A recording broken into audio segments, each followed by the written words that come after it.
আমার নাম মোহাম্মদ হাফিজুল্লাহ। আমি আতশাল নূরে মদিনা খলিলিয়া মাদ্রাসার ছাত্র।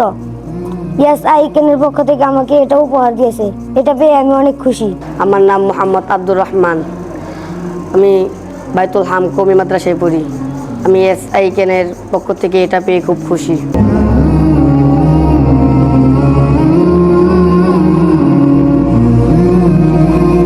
আসসালামু আলাইকুম প্রিয় দর্শক, ইয়াস আইকেনের পক্ষ থেকে আপনাদেরকে আবারও স্বাগত জানাচ্ছি। পবিত্র ঈদ উল ফিতরকে সামনে রেখে আমরা ঈদ উপহার বিতরণ কার্যক্রম শুরু করেছি। আমরা আজকে চলে এসেছি নরসিংদী জেলা মনোহরদী উপজেলায়। মনোহরদী উপজেলায় আমরা আজকে সারাদিন ইয়াস আইকেনের পক্ষ থেকে ঈদ উপহার বিতরণ করব।